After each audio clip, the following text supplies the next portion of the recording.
Hello there. You are once again on Office Hours with the Mad Professor, although this is not my office, obviously. It's been quite a while since I've gotten around to uploading videos. I've recorded a bit of content here and there, but haven't had time to edit anything. I had the semester from hell recently with 10 classes, so I was a bit behind, and when you have to deprioritize certain things, this was the first to go. Unfortunate, but true.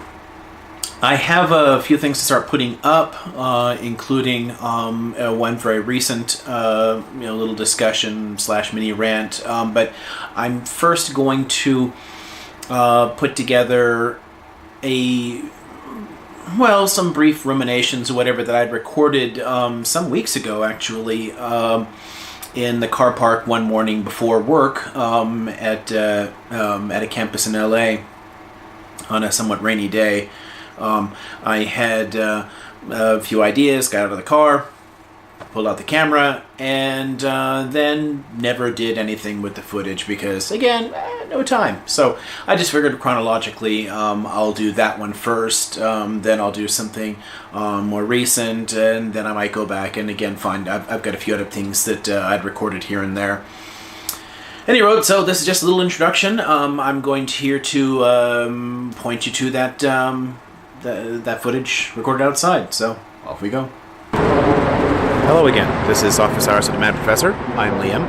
You may have noticed that I'm standing outside and not remotely in an office on a somewhat rainy day.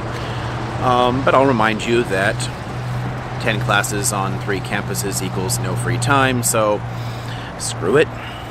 This is about the best I can do right now. So it's been a while since I put anything up, and I wanted to basically seed an idea, lay something out here to see if it is something that I should explore in more depth. Hopefully you guys will comment on it, and we'll see where I can go with this.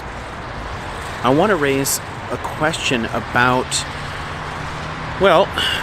the left, I guess, in our contemporary society, about its struggles with a resurgent right, about its the critiques that often come in from the right, from tons of major conservative pundits who argue that there's nothing that the left really has to offer except for complaints and identity politics and resist and dispensing with all people's traditional values or this or that. And in particular with some of the nonsensical critiques, like the arguments, the cultural Marxism trope that's been resurrected here, which again was a kind of Nazi-era conspiracy theory that somehow these leftist intellectuals are out to destroy Western civilization in some kind of great Jewish conspiracy. And that's been basically recycled by people like Jordan Peterson, who are arguing that a postmodern neo-Marxism is destroying Western civilization. And you see this repeated ad nauseum by people all over the place these days. And it really intellectually makes no more sense. I constantly see arguments that the left is somehow this monolithic structure that has a particular set goal, that leftists are all like a certain thing, that leftists all want a certain thing. And I keep looking around and saying, who are you talking to? What leftists do you know? Because we don't agree with each other on anything.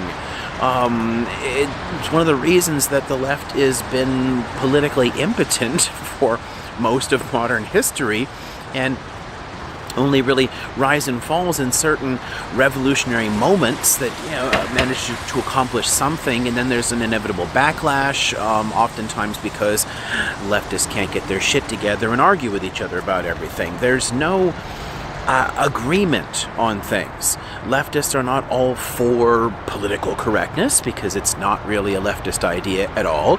They're not all for identity politics, which is certainly not a postmodern idea. It's very much a modern idea which has its origins in the Enlightenment. Honestly, so much of what people call the left, coming from the right in its critiques, don't make sense. And yet, there is something to the conservative rightist critique of the left that does make sense. And that is the fact that we tend to focus on systems of oppression, upon unjust hierarchies, upon, for example, capitalism, which does cause demonstrable harm to vast numbers of people, upon things like the patriarchy. So the feminist movement is broadly supported, obviously, by the left. LGBT rights, for example, come up there. There's tons of areas in which leftists do talk constantly about systems of oppression and want to know how we can basically fix these things. Now, these critiques all make sense. They all do respond to actual existing problems in the world, and they do have an important function in building some kind of better future. The problem comes in when you focus so much on the critique that people don't see any, either any direct relevance to their own individual lives or to any possible future or really to anything that makes sense to someone. It can often come across as a kind of misguided utopianism, that we're going to critique all these things, they're going to fall apart, and society will be perfected, and people will somehow all get along. One of the common critiques I see of socialism and socialist ideas from the right is that, for socialism to work, people need to not be selfish, and since some people are selfish, socialism can't work. I'm like, okay, that's a brilliant observation. You've just undermined capitalism, because if people are selfish, why do you want to give some dicks control of the entire economy? Oh, wait, did you not think of that? Socialism doesn't require people not to be selfish at all. But we don't talk about things in a way that people can relate to. We simply critique these giant systems. And systemic thinking is not going to appeal to most people. You're not going to be able to see through to most problems. It simply doesn't make sense. And when you focus on critique, you fall into a trap that Nietzsche recognized more than a century ago, what he called ressentiment, or we can just simply call resentment in English now. And basically, a significant critique of the left from the right is that the left is a politics of resentment. The right is much more comfortable with traditional hierarchies, with power relations, that sort of thing. Think of Jordan Peterson's lobster bullshit. Never mind the fact that lobsters aren't actually an ancestor of humans at all. It's a completely different branch of evolution, pretty damn far back. But there are hierarchies in nature, and it sometimes comes across to people on the right that leftists are saying, there won't be any hierarchies if we just simply abolish the patriarchy, we abolish capitalism, and then we'll all be the same, we'll all be equal. That's a problem people are still perpetuating today, because we're making the same kind of mistakes. When we articulate things from the left, people coming from the right are not able to understand it. Nietzsche himself could not understand socialist thought because he saw it entirely in the terms of a politics of resentment, that it was about leveling, that it was about making people equal. And he said, people are not equal. People are different. Some people are going to want to be in charge, others are not. Some people are going to be creative, others are not. There are always going to be differences between people. Socialists know that. We're not stupid, right? But we don't put things in terms that people are able to then understand what we're actually after in the first place. And I think that's an important failing.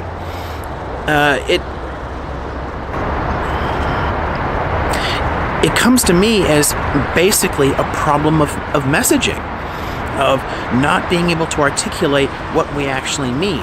And I think it comes largely from a focus on critique, a focus on tearing things down. This is why people often see the left as a conspiracy against Western civilization, because here we are critiquing all of these common institutions of what they perceive as Western civilization. The basic patriarchal family structures, or the way that the state is organized, or, heavens forbid, capitalism.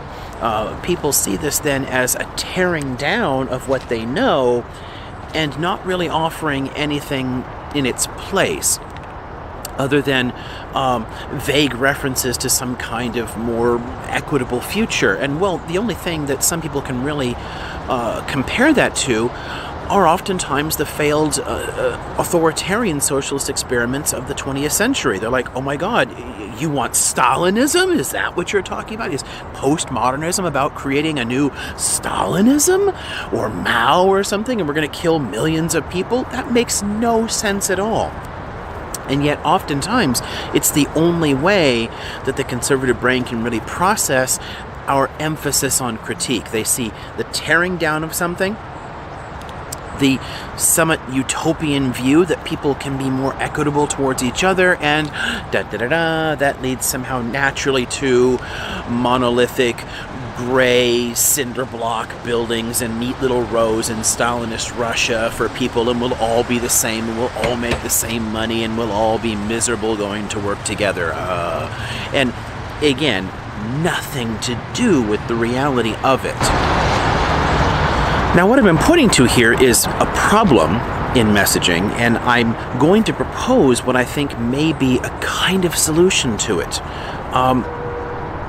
It is less common on the left for people to talk about meaning, to talk about purpose in life, to talk about what drives people. This is something that the conservative mind naturally gravitates toward. Think about some of the huge bestsellers in self-help in recent years. Everything from, well, obviously Jordan Peterson's 12 Rules thing, but go back to the purpose-driven life, kind of like sort of Christian pop psychology thing that was a massive bestseller.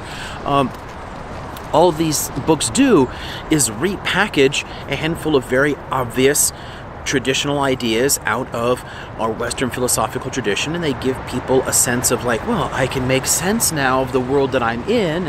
Everything kind of like fits, and I know what I'm supposed to do. People often want that. They want to know how one should live.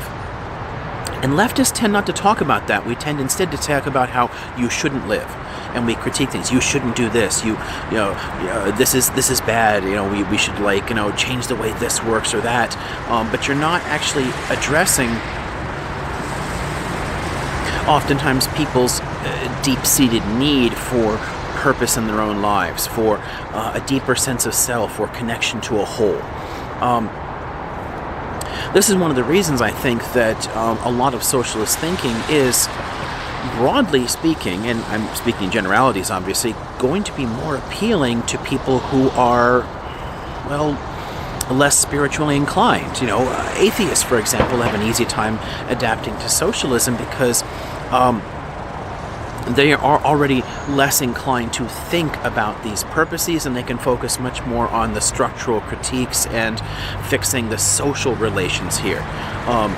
But oftentimes people want to deal with something kind of personal, right? And I think that there is a great deal to be found in our philosophical tradition that is perfectly compatible with socialist critiques, and yet offers people a sense of hope, of identity, of purpose, of connection and relationship to one another in the same way that traditional conservative philosophies offer them these things.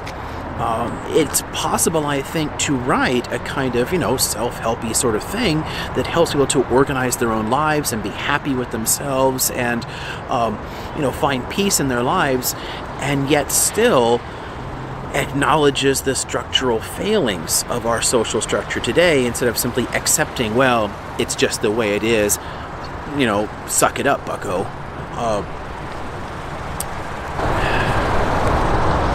So what I guess I'm suggesting is that we take seriously critiques from the right, everything from Nietzsche's to Peterson's, and say, well, maybe they're onto something. Maybe it just looks like we're only attacking these things because we resent the success of other people, which isn't true, but it seems like that. It makes a certain amount of sense. And instead, try to offer a positive vision of what we're after. One that doesn't look like you're simply trying to tear down the walls of civilization and tear down society and tear down these structures here, but instead talks about how one can build the self up, right? How one can be happy with oneself, within, this kind of critical thought. So there's the idea I wanted to seed. I want to throw out there and see what you guys think about this as a concept, at least. And I have a number of ideas, of possibilities, of particular thinkers here. Oftentimes, leftist thinkers, or not necessarily, but people that have tried to deal with these issues in ways that I think are perfectly compatible with our views and our approach to critique, but yet offer a kind of life-affirming philosophy, a sense of purpose, of virtue, of meaning, instead of a kind of blanket nihilism that is often one of the traps that people fall into on the left. And if this seems like an interesting concept, I'd like to take some of those and explore those in more detail in later videos, kind of take apart some of these ideas and say, okay, well, how does this fit into what we're doing critically? All right, so that's all I have time for. I've got to get off to class now, so this has been Office Hours with Mad Professor. I'm Liam, although I'm not in my office. If you enjoy my videos and want me to have time to do this not in car parks or something, you can always give me $1 a month on Patreon or something, help out that way, and then I might have to, not work as much, take as many classes. Anyway, if you enjoy these videos too, also please remember to subscribe, and I'll see you again another time.